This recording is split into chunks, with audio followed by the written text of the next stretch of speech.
Is this working? All right, hello everybody. My name is Monique and I'm the head of community of Self Financial. Welcome to your Money Glow Up. Self Financial is a credit building platform on a mission to help people with no or low credit. As the head of community, I'm the consumer spokesperson, and I also lead our educational content. And I'm also a financial counselor, so I too have made it a mission to really educate people about the importance of credit. You know, these type of conversations are so important, especially in our community, because sometimes money can be a taboo topic, right? But as you can see from all these beautiful faces, there's an appetite for it, and everyone's trying to find their financial community. And we know that your finances are not only a part of your glow up, but it's a part of your overall well-being. So let me ask you this, how many are in your money glow up era? I know that's right. Yes. So we have 4 amazing panelists today that are going to give us some tips on how to elevate your finances at every stage, whether you're trying to just shift your money mindset and overcome workplace challenges, if you're trying to build a financial plan, if you are considering investing, or if you are thinking about your financial legacy. So I'm going to introduce each panel one by one. We'll start off with Felicia Brown. She is a senior advisor at AARP. So, yes. Woo! You look gorgeous today. Thank you. Tell us a little bit about yourself, what you do, and can you give us your favorite glow-up song? So something you like to put on when you want to feel cutesy and demure, you know? If you want to feel motivated or, you know, go out, whatever it is. So start with, you know, what you do, your background, and then you can go into that. So welcome, everyone. This is amazing. Yes. This is, you know, amazing. So thank you all for being here. Again, I'm Felicia Brown, and I work with AARP, and I lead our strategy where we look at how to help, particularly older workers, because I'm with AARP, but really all workers really understand how to navigate the job market. And we know that that's going to be very important, considering that everything that's going on in our environment. And so I really kind of work with national partners to really figure out what are the appropriate tools and resources for helping workers really understand how to apply for a job, how to write your resume, and really how to interview. And my glow up song is This Girl Is on Fire. Oh, yeah. My kids love that song. They play it every day. So whenever I hear that song, I'm like, yes. I feel this sense of courageousness. So that's my go-to. Yes, thank you, thank you. Next we have Miss Ashley Fox. She's the founder and chief executive officer of Empify. So tell us a little bit about what you do, and then don't forget your glow up song. So hey ladies, how are we today? My name is Ashley M. Fox. I'm the CEO and founder of Empify. It's the merging of the word empower and modify. And we are a fintech startup that is revolutionizing how adults and children learn how to build wealth. And so remember what they did not teach you in the school system about money? That is what we bring to the everyday person. So we bridge the gap between Wall Street, so teaching you how to invest in the stock market, plan for retirement, to building wealth and passing it down for your children. We have a membership-based app called the Wealth Builders Community app, which is like the Netflix of finance. So thousands of people come together in the palm of their hand and have access to financial tools and resources in 24 different countries. Former Wall Street analyst, Howard grad, the best HBCU in the world. Yes. And essentially, I'm just here to be able to bridge that gap and to translate Wall Street knowledge to the 99% that they often overlook. And my glow up song, can I give 2? Because it's like 2 sides to Ashley. Give us both. Yes. So my like gangster Ashley, get money Ashley is You Don't Know by Jay-Z. Okay, that's my get money. When I'm feeling fiery and excited and I'm just this big creator and doing everything, it's this song called Just Like Magic by Ariana Grande. And I absolutely love that song. I love that song. I love it. All right, next we have Richelle Tucker. She's the VP of Compliance at Fidelity. So tell us more about yourself and your glow up song. So it's so great. I'm so great to see everybody. This is exciting. So I am at Fidelity Charitable, which is the nation. Okay. And Fidelity Charitable is the largest charity in the country. In 2024, we granted $14.9 billion to charity in the United States.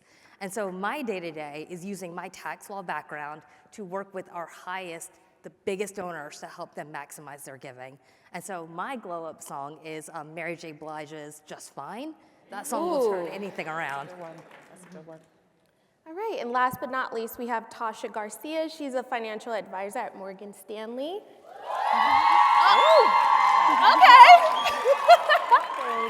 Thank you. So those are all my amazing colleagues, so thank you. But I want you to give it up for yourselves for being here, so thank you so much for taking time. My name is Tasha Garcia. I am a financial advisor with Morgan Stanley. And what I do is I help individuals and families and institutions clearly define what their goals are and come up with a strategy on how to get there. I also make sure that they stay on track to meeting those goals, and I take a great deal of pleasure in seeing them achieve them. I want to say that my glow up song, when I'm trying to get like amped up, I think that's going to be Golden by Jill Scott. Ooh, that's a good one. All right, let's get the conversation started. So let's start with assessing financial priorities after landing that really good job you've been wanting, right? So you got a good job, and now you're starting to think about your financial success and what it means to you. So this is a question for the whole group. What steps should be taken to align your financial priorities with your personal values and life goals? So when I think about financial security, I think about it in two ways. I think about it, and there's a disclaimer, I'm not a financial advisor. These other amazing women are, so I'm not gonna provide any advice. But when I think about financial security, I think about it from two angles. I think about it internally and externally. Internally, most of us, our foundation for building financial security is our jobs, is our workplace. And most employers have a 401k, a retirement savings plan, depending on if you're in a for-profit, nonprofit, government entity. And technically, that's really kind of your beginning to starting to build your financial security, that platform there. And think about it as free money. Understand what your employer, the rules for the matching game. That is free money that a lot of people will leave on the table. A lot of times we don't know what the matching is. It could be 3%, it could be 4%, it could be 5%. It really varies in your organization. So that's your internal part, like making sure that you're accessing those tools and resources that are there for you to really begin to build a strong financial foundation. Externally, what these other ladies are gonna talk about is really thinking about like, how do you understand and navigate the stock market? How do you invest? Investing is really the place where you can really build wealth. Not so much in your job, but outside. And so you really have to have these two balls that you're juggling, like making sure you're taking advantage of all of the financial programs inside your employer, but also really equipping yourself with this understanding of how do I use any discretionary income, or that money that I'm probably buying an extra pair of shoes or that dress that I don't need. How can I use that and invest that in the stock market for building your financial security? So I think it's important for people who are just starting with a new employer to really understand what are the financial tools that are available to you. Outside of that, really find a trusted financial advisor who can advise you on how risky you can be depending on where you are in your work, along the work continuum. If you're just starting out, if you're over 50, what does that mean? So really understanding how to build that foundation. Educate yourself, educate yourself, educate yourself. I'm serious on really how to make sure that your money lasts as long as you need it to last. Because most of us will live 30 years into retirement. Some of us will continue to work, but if you don't want to work, you may not have to work. because you've invested well, you've saved well, you've accessed those employer tools, financial tools to your benefit. So I think about it in those two buckets to building your financial security. Yes, love it. So I would say, write this down, 3 things. First one is dream. Second one is pay yourself. And the third one is idea. Let me break it down. First, you need to dream, right? Because whatever you're making at this very point in time when you get that new role, that's not your limitation, right? You can do and have whatever you want. So you have to go bigger. I've become the woman I desire to be. What does this next version look like, right? Where do you want to travel, right? One of the things that I do, I love to travel, but I stalk every country that I want to go to. I follow the hashtags, I follow the hotels. I then DM people and ask them what they did because I know that I want to travel to that location. So do the things that make you smile, right? I think we're so committed to working and that's fine and we're phenomenal at it, but what do you want to do with the money, right? We're so good at paying bills and taking care of everybody else. What about you, right? And so I definitely recommend dreaming, starting that business. Again, just thinking outside that box. The second thing is pay yourself first. We are so good at taking care of everybody. The first time you get paid, you pay everybody. You pay the bartender at the restaurant. You pay Amazon. IRS. You pay your bills. You pay your car note. You give money to your children. And you look up, and your cup is empty. And we can't get mad at the world when we are neglecting ourselves. We come first, right? So, thank you. So pay you first, right? And when you do that, so I'm hoping you have some sort of savings account, right? If you don't have a high yield savings account, get a high yield savings account. And one of the things that I do is if you have a different goal for your money, title the account with that goal, right? And an abundant title, right? So right now I live in Atlanta, I want to get a mansion. So my account is called Mansion Expansion Ashley. And I'm setting money aside for my mansion, right? Small amounts of money that will help me get to my goal. I also have World Traveler Ashley. But when I make money, I pay Ashley first. Now, sometimes there are points I've been kicked out of places, and I lost everything when I left Wall Street, and it might have just been $5, but I wasn't afraid to pay me first. Then I took care of everybody else. And then the third thing is the true way to build wealth in this country is to invest in your own idea or somebody else's idea.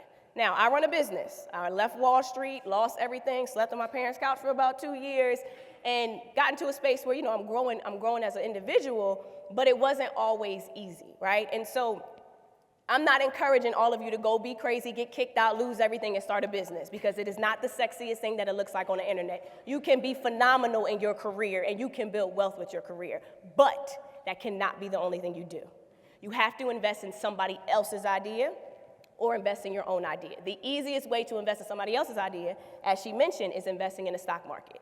I want you guys to know that there is no stock market without you. We are phenomenal at spending, phenomenal at shopping, but there are billion, trillion-dollar businesses because I wake up every day and pick up my iPhone. I wake up every day to put on my Nike sweatsuit. I wake up every day to watch Law & Order as I walk up the incline on the treadmill, which is owned by Walt Disney, right? These companies that you use are successful because you exist. And most of their stock prices are less than $200, $300. So in the midst of you paying yourself, invest in somebody else's company. You don't have to like them. You don't even have to know them. But if the rich are getting richer, which is what has happened since this pandemic, you might as well get a piece of that pie, and you can do that through the stock market. So I want to clarify one quick point. I'm a lawyer, but I'm not yours, okay? No, please don't. No money, please. Everything I say is educational. Okay, great. The ethics board won't get me. Okay, so to tag on to what Ashley said, when you're thinking about philanthropy and you're early in your career, you might think it's inaccessible. You might think you have to be the billionaire with a capital B to have an impact in philanthropy, and that's just not true. Right, there are so many opportunities when you're young in your career to really lay a foundation for what your philanthropy will be when you have glowed up, right? So you spend that early years defining your mission, defining your purpose, understanding what matters to you the most so that you can be strategic as you go through the plans with your advisors. How am I gonna work that in? And so for me, the things that I care about are education and food security. Why? Because the education is what got me out of poverty, and the food security is I understand uniquely what it is like to be the free lunch kid, to have the mother who made just enough to not qualify for any of the other supports, right? That is my reality. And so now that I'm in this position, those are the causes that drive me, because I want somebody else to be able to go to school and not worry about eating and spend the time thinking about what they want to be when they grow up, right? So spend the time earlier in your career figuring out who you are, and then when you get that job, figure out if there's a match. My employer gives a 3-to-1 match to education, right? So if I'm already gonna give money to my alma mater, why not unlock that additional capital to make it matter? So I actually am the financial advisor. And what I will say is this, because I am a very visual person, I'm gonna ask everyone to take out a notebook or a piece of paper or something and write this down. Typically what I do, to do all these things, you need to do all of these things that my peers mentioned, but I think you need to start by taking stock in defining what all of these things mean to you. So with this piece of paper that you've taken out, I want you to break it up into 4 quadrants. Upper right quadrant is gonna be people. Those are people that are important to you, people that you rely on, people that reach out to you for support. Your support network, your CPA, your attorney, all of those people belong in that first quadrant. The lower right quadrant is gonna be activities. These are things that you enjoy doing, things you may wanna start doing again. For me, that's the treadmill. I need to get back on there.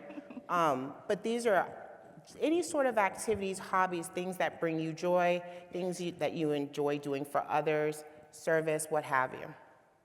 Lower left-hand quadrant is going to be ideas. These are some of the things my peers touched on. They talked about retirement. I ask people all the time, what are you doing in retirement? Where do you see yourself in retirement? Where are you? Are you on the beach? Are you teaching? Are you doing philanthropic work? Are you doing missionary work like my friend Garcia would? I think that it's important for you to use this quadrant to identify ideas that you have. That may very well be, I want to go back to school. Me, I need to brush up on my French. Okay. But these are the spaces for ideas. So when I ask people, what does retirement look like to you? Everyone's like, I don't know. So I'm like, do you plan on working forever? And the answer is no, right? So think about when you want to retire, where you want to retire, what you're doing in retirement, so that you have this sort of groundwork and plan for those things. Now, top left quadrant, this is going to be your things. These are things of value. These are things that you may need, like life insurance. These are things that may need to be protected, like your home or your collectibles, things of that nature. That's going to also include all of your accounts, right? What you've done is you've laid out your world. You've laid out your entire world on a piece of paper. And it's going to change over time, but it's also the foundations of a financial plan, right? Because now we know what's important to us, we've identified what those values are, and now we know what sort of things we need or things we might have that, we've laid out our world on a piece of paper. So my approach is a little bit different because I'm a more visual person. I need to have a plan in hand. None of us get in our car and try to drive somewhere without the GPS. Do you? I don't think anybody does, right? We all use our GPS. So your financial plan is like your GPS. It's going to tell you where you're going in the future. So you really can't do anything until you identify what is important to you, what things need to be protected, what your goals and values are, what sort of things you need to get or acquire. So I think you need to with a basic financial plan. Thank you, Tasha. That was great. I'm going to go back a little bit to when you're landing that job, right? So you got your dream job, you're in your career, and you're starting to see growth. And as you make more, you're starting to shift your financial perspective just a little bit. So you might be triggered a little bit by that too. You're not really thinking about that. And when I say triggers, it could be how your upbringing was, how your parents shaped the way that you view money, or maybe it's old money habits, or maybe it's fears, not having enough money, and you don't want to go back, you really need to keep this job. And so now you're thinking about getting out of that scarcity mindset, and you're trying to figure out what to do. So this is for Felicia. How can someone maximize their income? This is 2-part. So how can someone maximize their income? And when they do start to make more at their current job, what are some mindset challenges that people face? Yeah, so when I think about like your mindset, a lot of times you got to think about what is your behaviors and what is your relationship with money. I know a lot with a lot of people of color that perhaps they didn't grow up with a lot of money and they didn't see people talk about like saving money. They live paycheck to paycheck, or they weren't aware of the stock market or really how to understand how to navigate that. And so sometimes I know for myself, it took me a lot of years to really figure out like, oh, wait a minute, I'm probably not gonna build a lot of income just through my job because I changed a lot of jobs and used a lot of stops and starts. And I didn't talk about money in my household. My mother was always about saving, but she never talked about like ways to save, to really grow your money in the stock market. My parents didn't dabble in the stock market. So it was much later in life that I really understood how to be a player in the stock market and what kind of stocks I should be investing in. And so I think a lot of times our relationship with money, if you grew up with not having a lot of money, you might, as an adult, you might spend a lot of money because you weren't used to having it. Or you didn't have a lot and you hold a lot, so you're not as risky with your money. So I think that your relationship and your behaviors with money really play a huge part in whether we take these chances in investing and really learning how to save more and how to do more and how to make our monies go much further. So I think a lot of our upbringing has a lot to do with that. Absolutely. I mean, I dealt with the same thing. That's how I even got into this financial space. 18 years old, I opened a credit card and I went to Hawaii with my friends and I didn't make the payment. And then 4 years later, I went to go get an auto loan and they said, denied, quick, okay? And I'm like, what is going on? I don't have credit cards, but it was something from 4 years ago. And I didn't know it could be that damaging. And I didn't have, any financial education growing up. Wasn't learning about it at school either.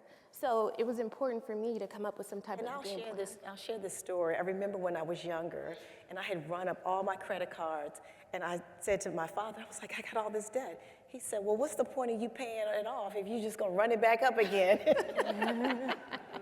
So my father is 93. He is still, because he grew up so poor, he still holds on to money and really thinks that he doesn't have money. And so his relationship with money is very different because of his upbringing. And so he always says, I don't have any money. And I'm like, you have money, Dad. But it's really his upbringing and his relationship. Yeah, that's great. Thank you. So now that you might be in a position where you're shifting your mindset about money and you are serious and it's time to come up with a game plan, some type of financial checklist. And so you might not be ready to, buy a house and car and things. You're just trying to get your finances solid. So that means building an emergency savings, having at least 3 to 6 months worth of savings, just for incidentals or whatever the case is. Making sure you have a strong credit score so that you can have the ability to buy a car, rent an apartment, or even when they check, for a phone line, they're looking at your credit report and insurance premiums, they're looking at your credit score too. So it's really important to make sure that you have that strong foundation. In addition to, those things, a part of your plan, Tasha, what are some key components of a solid financial plan? Well, I think you touched on some of them. Like first and foremost, I think a budget is going to be important. Because we need to know and take stock of what's coming in versus what's going out. We also want to make sure that we have like a solid saving strategy. I think Ashley mentioned that there are like high yield savings opportunities where your money can kind of grow faster. We need to make sure that we have some sort of saving plan. But in that savings plan, we want to make sure we clearly identify what our emergency savings needs to be, right? So we need to identify what is going to be 3 to 6 months of our overall emergency expenses that we need to hold in savings. So those are going to be kind of like the foundational parts of it. But then there's other things that people don't really think about that we touched on a little bit with the quadrant exercise. So for example, you need to be thinking about your credit. What is going to be your strategy for your credit? Are you going to continue to run it back up, or are you going to try to manage it in such a way that your credit score can actually flourish and thrive? And then you want to think about things like risk management. A lot of people don't think about that, and when I say risk management, I think about insurance. I think about life insurance. I think how many of us have seen a GoFundMe for someone because they didn't have, no, really, how many of us have seen a GoFundMe because someone did not have a life insurance policy? So these are these sorts of things. Or how many of us have had to take care of a loved one at home because there was no long-term care strategy in place? So when I think about risk management, these are some of the components that actually make that up.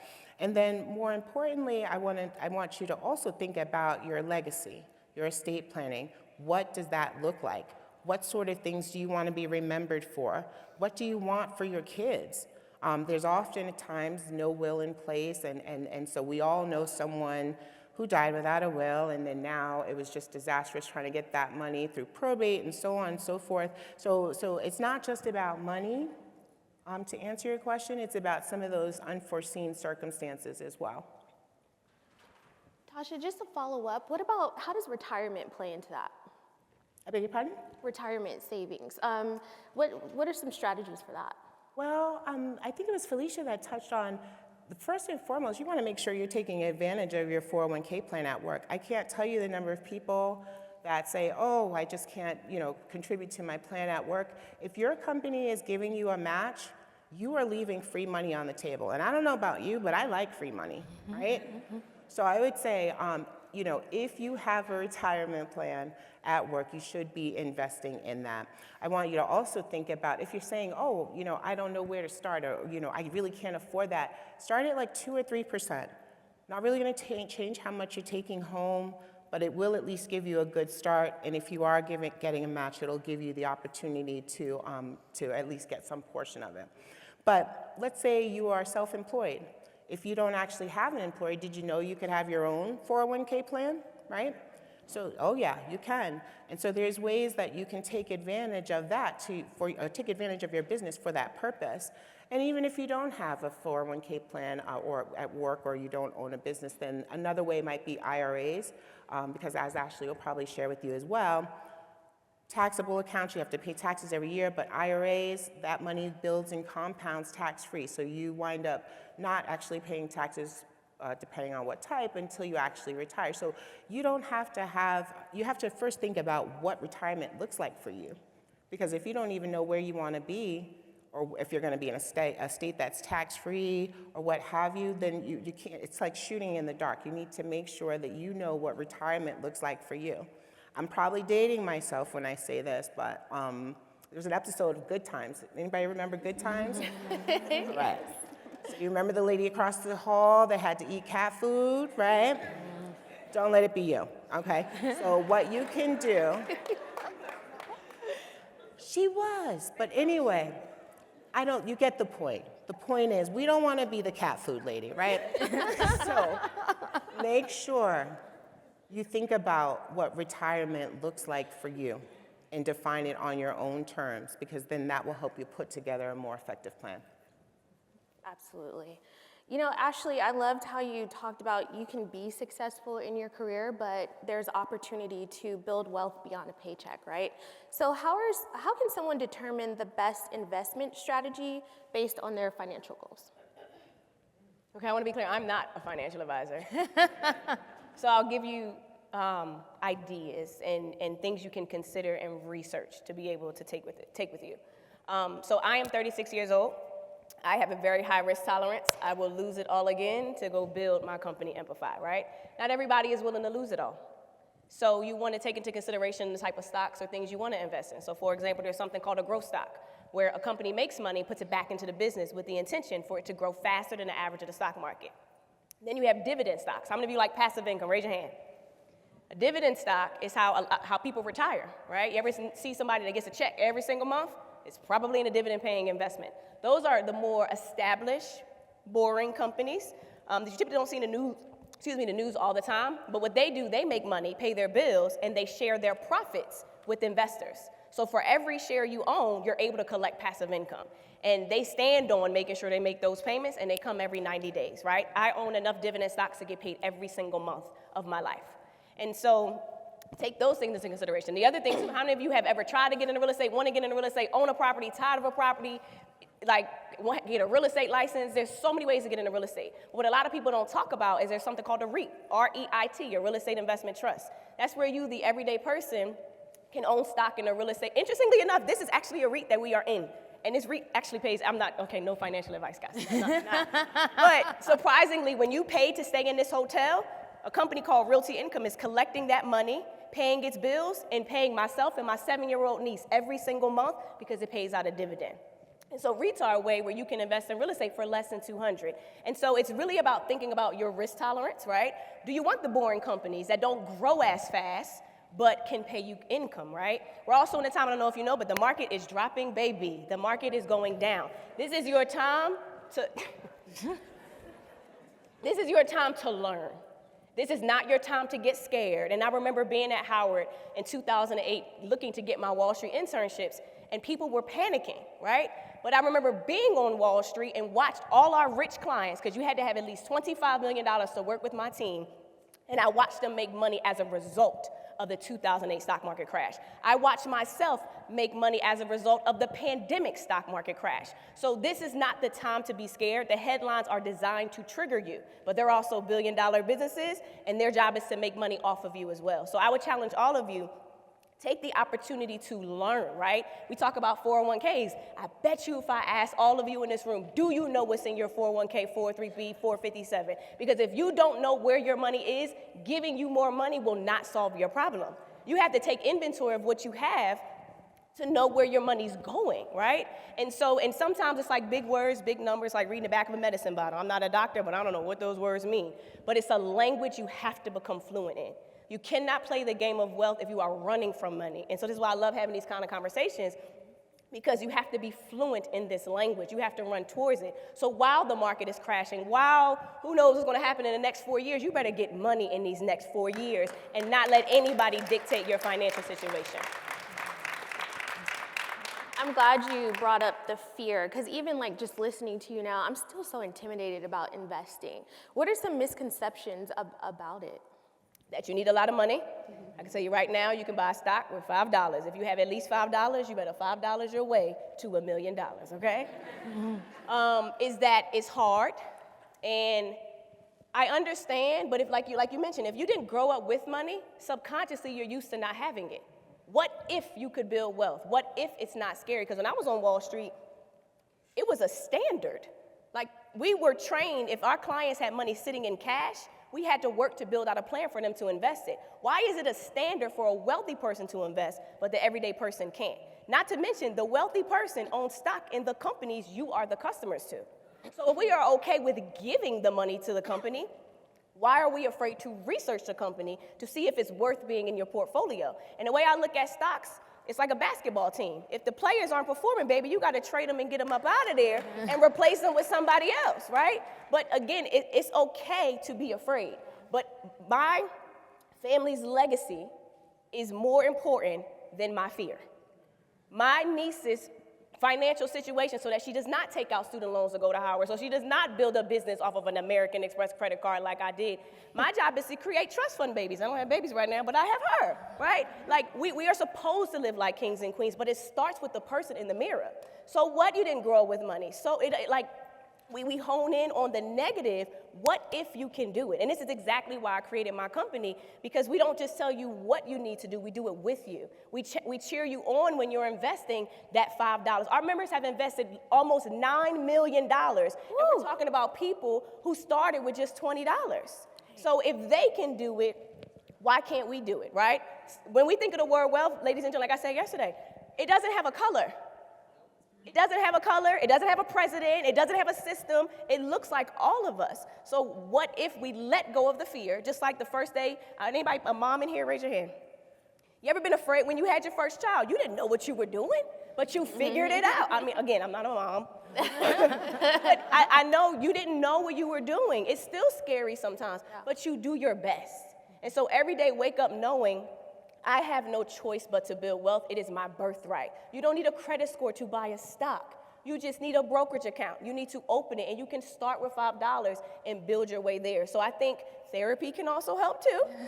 But we have to remove those fears, because at this time, ladies and gentlemen, if this market crashes, you better not let the wealth gap get wider and the black dollar get stronger. It doesn't make sense, because there's no stock market without you. Just play the game. No feelings, just play the game, and we all deserve to do that. So I would tell you, let go of that fear, put on your Superman cape, Superwoman cape, and say, I can do this, and look at yourself in the mirror every day and say, I am a wealth builder. I am going to figure this out because I have no choice and I deserve this. I am a wealth builder. Let's all say it. I am a wealth builder. I love that. So, okay, let's say you're investing, your money's good, your credit's good, and now you're thinking beyond that. You're thinking about your financial legacy. And it can be beyond, what you leave your family and your friends. It's about what you do for your community, because that's really important too. Richelle, how can charitable givings be integrated in long-term wealth building? Well, I think I'm going to turn the question a little bit, and I'm going to ask you guys, how many of you would describe yourself as a philanthropist? Okay.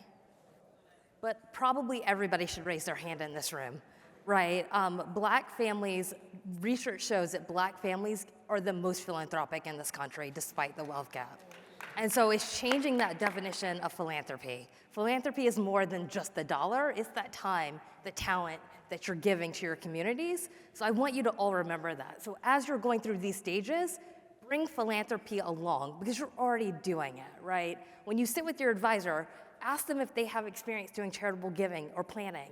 There are a lot of tax-smart ways to give to charity that nobody thinks about. And I'm going to talk about them in a minute, but sit with your advisor, ask them for their advice on how to best structure your gifts, because it's a mindset shift. So if you get in that poverty mindset, you're not thinking, you're not realizing that cash is the most expensive asset to give, right? It's the most expensive way to share your philanthropy. And so build the plan, understand what your mission is and your purpose is, and then after you've done this investment strategy, you've lost the fear, you put on the cape, your portfolio has grown, that is the time to really be thoughtful about your giving. So who in the room knows what a donor advised fund is? Ooh, good, I love that. Okay, so a donor advised fund is a charitable only account where you make a contribution, and when you make that contribution, you're eligible for a tax deduction. And I'm a tax attorney, so I love a deduction, right? So you get that deduction at the time, and then you can invest the money in whatever you want. So Fidelity Charitable has 26 investment pools. You can be as conservative as you want, or you can go for it all and do 100% US equity like Ashley, and just really invest, go for it, right? But in this scenario, you were investing to give this money to charity. So essentially what you're doing is creating what is like a private foundation for your family, right? Except for without all of the administrative work of it. And then at the end of it, or actually during this whole process, as that money grows, you're gonna start recommending grants out. So that came up with your mission statement, you've identified organizations that you wanna support, then you're gonna recommend those grants out. And so this is a very cost-effective way to be philanthropic and carry out that legacy. And so one of the things that I do as a mom is I sit with my 9-year-old, and every quarter we look at the gains in our giving account, and I say, Mila, what are we giving to this month?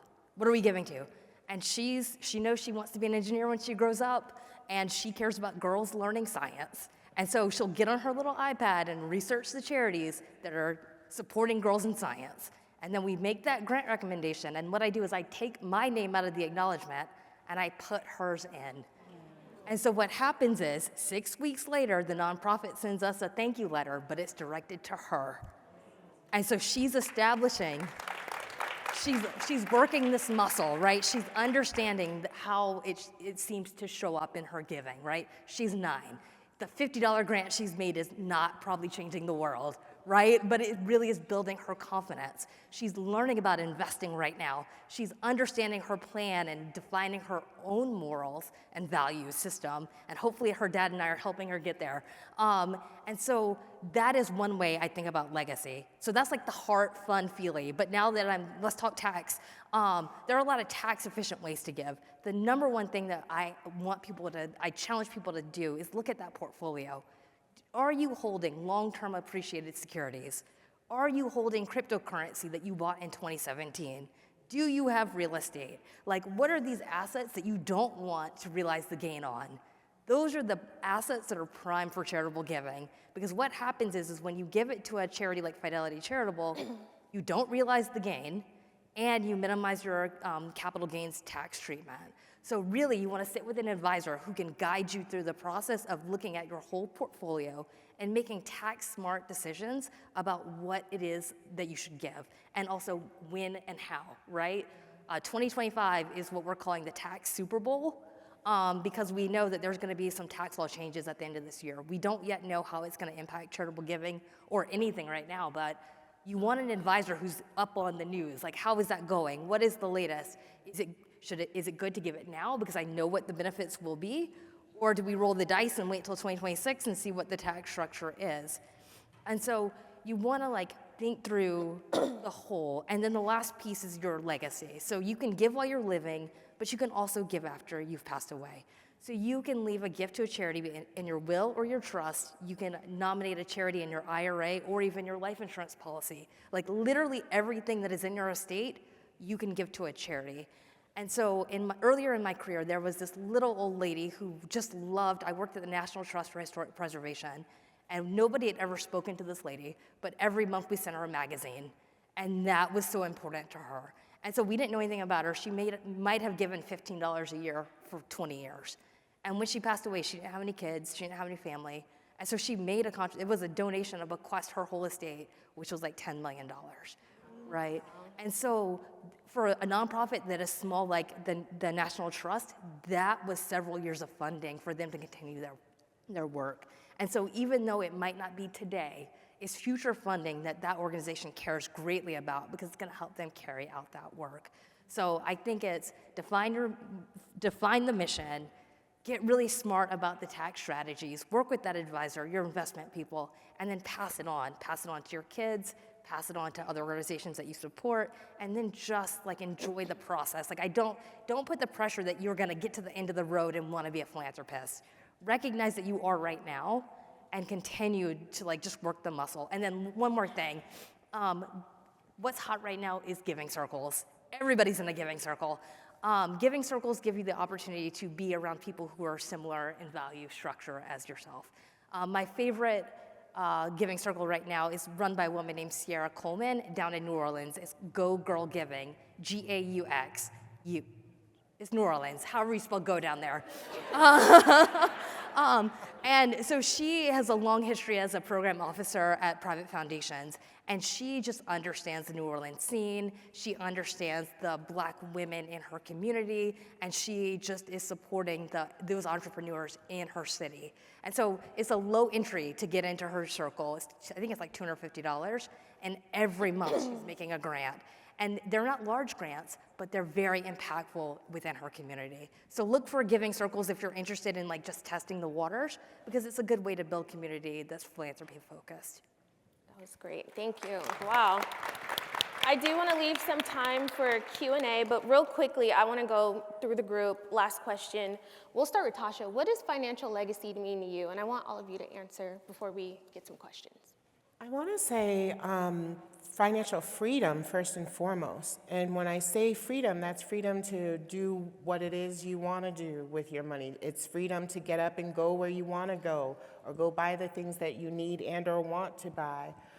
It's also, for me, I do have a daughter, so it's making sure that Raina also has the ability to have financial freedom. And I think also, it looks like, to me, making sure that future generations are able to benefit from the work that I'm doing today.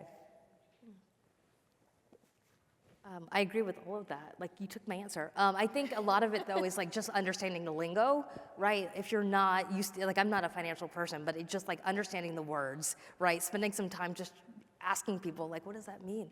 And that's helpful, but it's like, what am I passing on? And then also just understanding, like, I want my daughter to have the next level, right? Everything is for that. I would say it is, if you think back to everything you did not have, that you would have wanted your parents to give you or do, that they, they did the best that they could, but they might not have been blessed with financial education.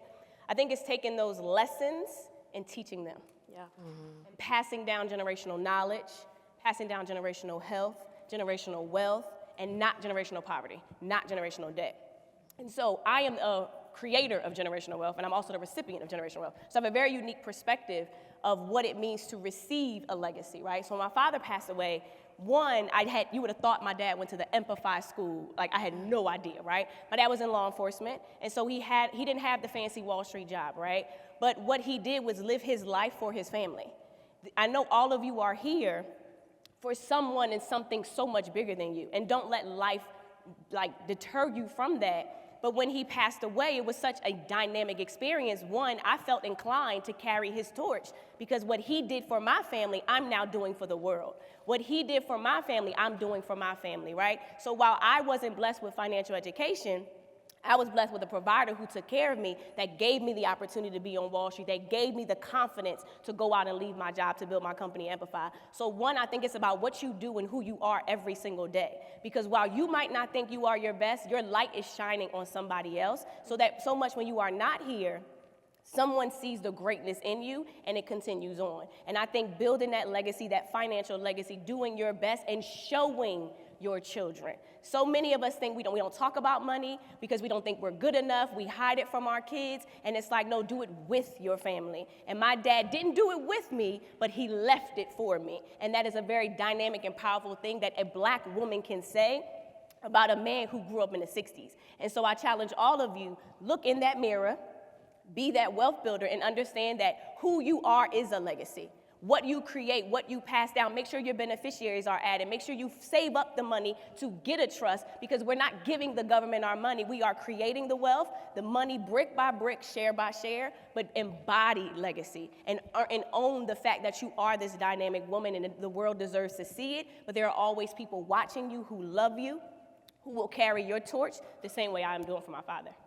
Yes, I love that. We do want to leave enough time, so if you could just, like, in 30 seconds, listen, she spoke for all of us, right? She did that. Okay, let's go ahead and take some questions. Thank you so much. Shauna Frazier from Fidelity Investments. Woo! So for those of us who may have been financially responsible, but we're dealing with aging parents who may not have been as fiscally responsible, can you offer advice, especially in this environment where we're dealing with an unprecedented aging population, price inflation at care facilities, and programs such as Medicare and Medicaid threatening to be cut? I'm just wondering if you could offer any advice. Is that a touch? Okay, everyone's looking at me. Yes. So, unfortunately, I think it's going to be time to kind of take stock of all of their assets. Because quite frankly, you'll deplete your own if you don't try to find a way to fund some of their needs and wants. There are a lot of programs that are available, which I'm sure you're well aware of, depending on what state you live in, that might help kind of offset some of those costs. But I don't know about you, but many of the older generations, they have a lot of stuff. All kinds of stuff, and no one wants that stuff, right? Right? So let's do us all a favor and try to, liquidate those assets that can be, and find a new home for them, a new forever home for them. But it's really going to be about kind of also helping them manage their expenses as well, because you can't shop on QVC and expect to have, full, support and care for yourself. So I think some of the ways that you can do it is by taking stock of where they are, making sure you find all of their assets as well, whether they're tangible or liquid or other sorts of investments that they may have. That's where I would start if it were me. Makes sense. Hello. Hi, my name is Jimalita Tillman. I'm an arts executive and a nonprofit leader for the Harold Washington Cultural Center in Chicago. And I'm the #1 homeschool mom in the country with my daughter, Dr. Dorothy Jean Tillman, who got her doctorate at 17. Oh, wow. This question is, well, thank you. You may have seen her on Jennifer Hudson. This question is specifically for Ashley Fox, Miss 36-year-old, whose motto, making sure I got it correct, is it's not what you make, it's what you spend. And in the world of homeschool, with a lot of the moms in world school and hybrid school, a lot of the moms that we work with, Empify is a big deal. It really is, because there's no financial literacy in traditional educational institutions, and we want to implement that more in our homeschool, world school, and hybrid school. We see that you did a partnership in Philadelphia with community colleges there. We want to know what's next. I'm speaking for a lot of moms. What is next for Empify as it pertains to, I don't know, bundles, because we know what the packages are, right? So how can we, what's next for Empify? What's the growth for it? How do we do things with your curriculum, your development, without stepping on toes of licensing, being able to implement it in our homeschool, world school, and hybrid school programming so that our young people can learn from what you get that our individuals are learning now? And I'm gonna take my seat as you answer the question. Wow. Okay. We need to talk after. For sure. Okay. I didn't expect that. It was a good one. Okay, so for Empify, the biggest thing I would say, whether you are, okay, I gotta think about this. You did, yeah. Okay, one. Empify has a lot of free resources, so I encourage everyone, empify.com, right? You can look up Ashley Fox, every social media platform I'm on, empify.com, but we have a lot of free resources covering different topics around financial education. One, get educated yourself so that you are comfortable and confident to pass it on to your families. When it comes to partnerships like the Community College of Philadelphia, it's understanding what you're looking to accomplish and how we can get it done. Because we do have a membership-based platform. We have a platform that allows you to get access to these tools and resources. And we don't just give you education, we monitor data, track, and we make sure you finish our programs. And we have a great graduation rate. I don't want to sit here and pitch my business, but let's have a conversation. But for everybody to get education, whether you are a mother, you live in Chicago, it's going to empify.com, utilizing those free resources and getting educated yourself so that you can pass down this information, because this is not just a you thing, this is a we thing. And this is something that we have to talk about at the dinner table. So take advantage of our Wealth Builders Community app, which is a membership-based platform. You can download in the App Store, start taking our boot camps, and immersing yourself in the language of money around people who want to build wealth. But you and I need to talk. But if anyone has any questions like that, info@empify.com. Send me an email. But a lot of the partners we've had, honestly enough, they found us. And I'm from Philly, and so the community college reached out. We've been in every school in Philadelphia. I'm from prison systems and schools all across the country. But I would work with the parents first and bring the parents with the children. Yes. Yeah. Okay. You sitting right next to our marketing director. She knows all the tea. Okay, let's go ahead. Yes. Good afternoon, ladies. Oh, sorry about that. So my name's Kofi Kumasi, Dr. Kofi Kumasi. I'm a professor at Wayne State University in Detroit, soon to be retired. So I got this conference alert in my inbox from work, and I don't know how, I must have subscribed to the magazine. So I said, you know what, this is not being paid for the job or anything, but I came to network because I want to get into the next phase of my life. Now, I'm going to give you a short synopsis of where I'm at, and I know you can't give advice, so I'm hoping this can help other people, because my questions are, I know there's got to be other people at this phase in their life. So I've done well for myself, built a comprehensive portfolio. I've been contributing 30% of my income into my 403B with TIA-CREF. I've built an Airbnb in my backyard. I've passive income, deeded that to my children, so I've got that legacy going. I've got a business on the side that's built off my son's name, image, and likeness. He's a college football player. He's going to be a top pick in the NFL draft this year. So built that, thank you. Built that up, and so there's passive income there. I'm really looking for advice on that, but that's not my main question, because, okay, for someone like me who's contributed to their retirement, and you know, I'm only 48. I'm ready to retire like next year. So to take that hit for 10%, would you advise, I mean, I know you can't advise, but would it be smart for someone like me to withdraw that money that I've invested in the 403B, put it in something, maybe another IRA or something matching it with my son's money to kind of get it to a point where I can live off the income of that salary that matches my salary now, or keep it in that and do a lifetime annuity and maybe wrap it with another IRA. I know it's a lot, but I know I need an appointment. All right. Write it down. Okay, but I know there's got to be people in that predicament. All right, and then the last question is, can you give specific examples about dividend stocks that, like my son, we've done some Robinhood and some other stuff, but I feel like I'm missing something like in the boat of dividend stocks. Like, what are some actual platforms and how do you invest in dividend stocks? Just like some actual names. I wanted to, like, do you use Robinhood? What are the platforms and how do you get that? Yeah, let's talk about the dividends. I was going to say, do you mind if I take the first part of her like you might question? need First half, you want to talk to a financial You need a advisor. financial advisor. Yeah, you need to connect with her. So I just want to, yes, you do need to talk You to need a to set up a financial advisor, counseling but coach, a more counseling importantly- session with the coach.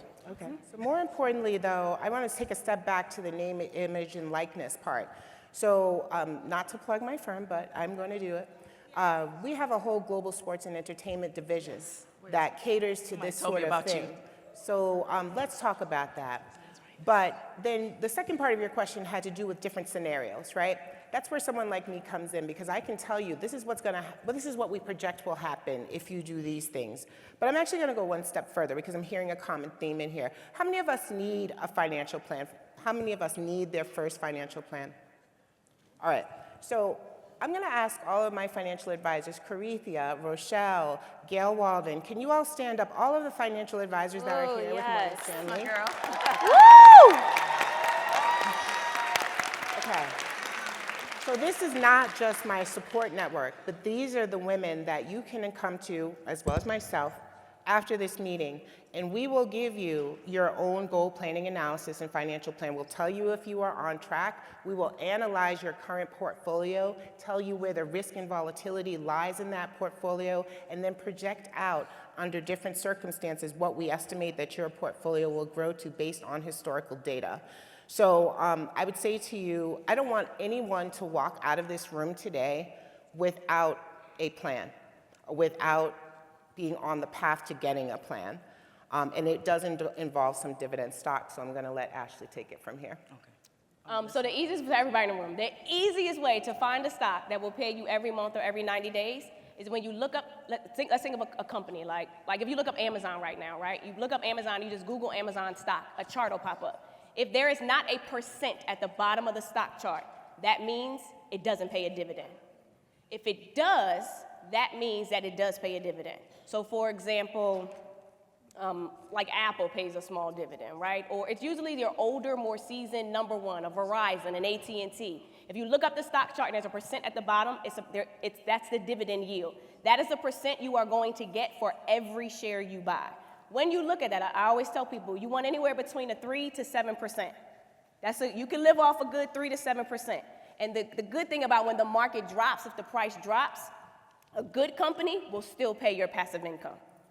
So think of it like a house, right? While the value of the home could go down, the tenant can still pay you your income, right? So the two are not connected. A good company will raise that income every single year, right? And so that's the easiest way, but you went to stock.com, like where did you start? No, so just Google, you just think of a company. Google the name of it, okay. Yeah, you could just Google the name and type in stock if a chart pops up. But the first thing you should do, because I'm not even gonna give you ideas, make a list of every company you know you use and believe in. From the moment you wake up, to the toothpaste, to the soap, to the car, to the gas, to the clothes, to the TV networks you watch. And look up those companies and start to see if they pay a dividend. But your typical dividend stocks, I like to say they're like the Jay-Z's of the world, right? At one point, Jay-Z was one of the hottest rappers out, right? But every rapper's not always hot, right? Now he's more stable, he's boring, but he's reliable, right? He's not like the little new with the new kids. I feel old saying this, but like he's not the new musicians that are out. He's consistent. He's what a LeBron James will soon become, right? Versus a first-round draft pick, or like your son, or he was in football, right? But the point I'm making is they're the more stable companies. But if you go to empify.com, we got a few free classes that are coming up strictly talking about dividend investing. But I'll come talk to you after this. But And she again, mentioned percent at consumer the bottom of the staples. chart. That's where the Percent platform. at the bottom of the stock chart. Okay. Very, very useful. I had such a good time today. I really wish we could get to the rest of the questions. Find everybody on LinkedIn and you can message us. We learned so much, so many actionable items and resources. I'm so proud of everybody for even coming here and being open to getting these tips. I'm gonna have Felicia close out from AARP since they're our panel sponsor. Yes, so on behalf of AARP, a sponsor for this workshop, thank you for coming, and I hope you all walked away with some real nuggets of information. Talk to these ladies after the workshop and take advantage of your workplace retirement program. Take advantage of that, what is it called? Auto escalate every time you get your cost of living increase. So it's important that you educate yourself on what you don't know, because we all, as Black women, want to be financially sound as we move and navigate as we get older. So thank you on behalf of AARP. Yes, thank you.